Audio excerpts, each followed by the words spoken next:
Hello viewers, welcome to PAP student. இந்த வீடியோவில் நம்ம லேசி லோடிங் பற்றி பார்க்க போகிறோம். அதுக்கு ரியாக்டில் நம்மளுக்கு லேசி அப்படின்னு ஒரு ஃபங்க்ஷன் இருக்குது, அப்புறம் சஸ்பென்ஸ் அப்படின்னு ஒரு காம்போனன்ட் இருக்குது. இது ரெண்டையும் யூஸ் பண்ணி நம்ம கோடிங் பண்ண போகிறோம். இது ஆங்குலரை விட கொஞ்சம் ஈஸியாக இருக்கும் ரியாக்டில் லேசி லோடிங் பண்ணுறது. கோடிங் பார்த்துடலாம்.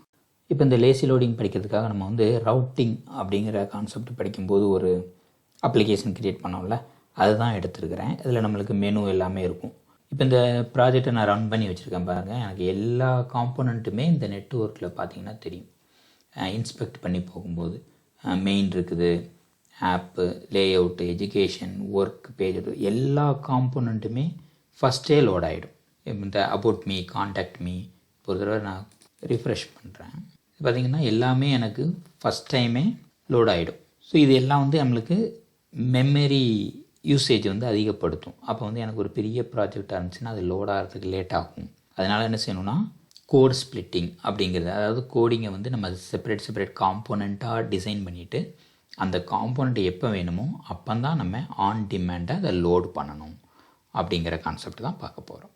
ஸோ இதுக்கு நம்ம ரியாக்ட் ரவுட்டிங் அந்த கோடிங் எடுத்து வச்சுருக்கிறேன் ஏற்கனவே. இதில் பார்த்திங்கன்னா எல்லா பேஜுமே இருக்கும். இதில் இப்போ ஒரு புதுசாக ஒரு பேஜ் ஒன்று க்ரியேட் பண்ணிவிடுவோம். ஒரு காம்போனண்ட் லோடிங் .jsx நம்மளுக்கு காம்போனண்ட் க்ரியேட் பண்ண தெரியும். ஒரு ஃபங்க்ஷன் லோடிங் அப்படின்னு இந்த கேபிட்டல் லெட்டர் அதை அப்படியே போடுறேன். உள்ள ரிட்டன் ஒரு ஓப்பன் ப்ராக்கெட் க்ளோஸ் ப்ராக்கெட் போட்டுக்கலாம். அதுக்கப்புறமாட்டி ஒரு எம்டி ஃப்ராக்மெண்ட் கொடுத்துட்டு இங்கே ஒரு டிவ்வில் லோடிங் அப்படின்னு ஒரு ஸ்ட்ரிங் வேல்யூவை கொடுக்குறேன். இப்போ இந்த கடைசியாக இந்த லோடிங்கிற ஃபங்க்ஷன் நம்ம என்ன செய்யணும்னா எக்ஸ்போர்ட் டிஃபால்ட். ஸோ இப்போ இந்த ஃபங்க்ஷன் எக்ஸ்போர்ட் ஆயிரும். இது ஒரு காம்போனண்ட்டு நம்ம நார்மலாக ரெடி பண்ணுறது. இப்போ செப்பரேட் காம்போனண்ட்டாக வச்சுக்கிட்டோன்னா ஈஸி. இதில் உள்ள நம்ம ஒரு ஜிஃப் ஃபைல் அப்படி ரொட்டேட் ஆகும்ல லோடர், அது வச்சுக்கலாம். ஸோ இந்த டிசைன்லாம் இதுக்குள்ளே நம்ம என்ன வேணுமோ கொடுத்துக்கலாம். லோடிங்கிற ஒரு காம்போனண்ட்டை ரெடி பண்ணியாச்சு. ஸோ இப்போ இந்த லோடிங்னு காம்பவுண்ட் இருக்குல்ல, இதை நம்ம இந்த காம்போனண்ட் ஃபோல்டருக்குள்ளே மூவ் பண்ணிவிடுவோம். ஓகே, ஸோ இங்கே மூவ் பண்ணிடுவோம். இது காம்போனன்ட்ஸ் அப்படிங்கிற ஃபோல்டரில் ஒன்று வச்சுருக்கோம். இதெல்லாம் பேஜஸ், ஒவ்வொரு பேஜ் நம்ம டிசைன் பண்ணுறோம்லாம் அது. இப்போ நம்ம app.jsx வந்தோம்னு வச்சுக்கோங்களேன். இதில் நம்ம ரவுட்டர் எங்கே இருக்குது அப்படின்னு பார்த்தோன்னா, இது ரவுட்டருங்கிற வேரியபிளை வச்சு கொண்டு வரோம். பேஜஸில் ரவுட்டர்னு இருக்குது. அப்போ நம்ம அது உள்ளே போயிட்டு இங்கே தான் நம்மளுக்கு எல்லாம் லோட் ஆகுது. அப்போ அதோடைய காம்போனண்ட் எல்லாம் இம்போர்ட் ஆகிருக்கிறது இங்கே தான். இந்த இடத்துல தான் நம்ம வேலை செய்யணும். அபவுட் மீ அப்படின்னு இருக்குல்ல, இந்த இருக்கிறோம். இப்போ நம்ம அபவுட் மீயை கமெண்ட் பண்ணிவிட்டு நான் இங்கே கான்ஸ்டன்ட் அதே மாதிரி பேர் வச்சுக்கிடுறேன். அபவுட் மீ ஈக்குவல் டு லேசின்னு போட்டு ஒரு டேப் அடிங்க. ஆட்டோமேட்டிக்காக ரியாக்ட்லேருந்து லேசி அப்படிங்கிறது இம்போர்ட் ஆகிடும். இது ஒரு ஃபங்க்ஷன். அப்போ இந்த ஃபங்க்ஷனுக்குள்ளே நான் ஒரு ஆரோ ஃபங்க்ஷன் போடுறேன். அந்த ஆரோ ஃபங்க்ஷனுக்குள்ளே இம்போர்ட் எழுதுகிறேன். இந்த இம்போர்ட்டில் தான் நம்ம ./aboutme .jsx நீங்கள் பேர் வைக்கணும் கூட வச்சுக்கலாம். எக்ஸ்டென்ஷனும் வச்சுக்கலாம், தப்பு கிடையாது. இப்போ இந்த மாதிரி சிம்பிளாக எழுதிட்டாலே போதும். அப்போ அந்த நேம் சேமாக நம்ம வச்சுக்கிட்டோம் அபவுட் மீ அப்படின்னு. அதனால் தப்பு கிடையாது, நம்ம இஷ்டம் தான், என்ன பேர் வேணாலும் வச்சுக்கலாம்.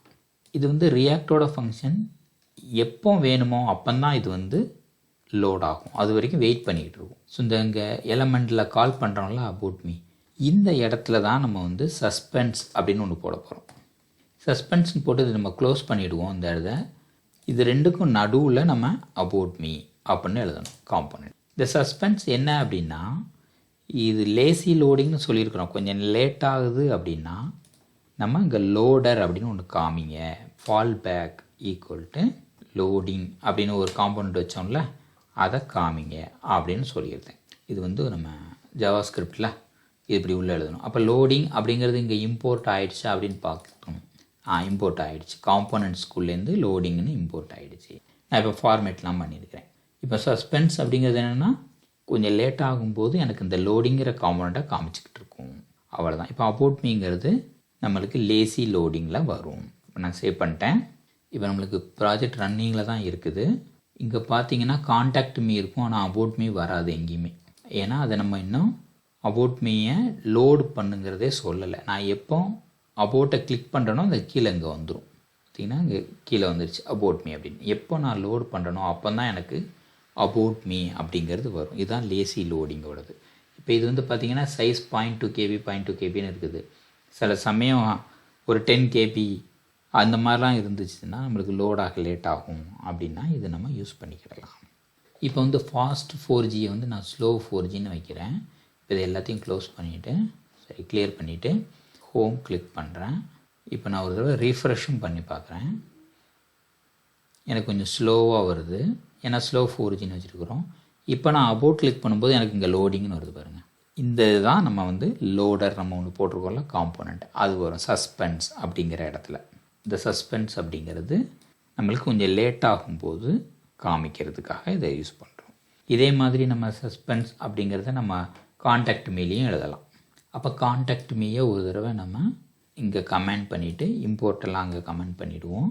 இங்கே constant contact me equal to lazy, இது ஒரு ஃபங்க்ஷன், அதுக்குள்ளே ஒரு ஆரோ ஃபங்க்ஷன் போடுறோம். அங்கே நம்ம இம்போர்ட்.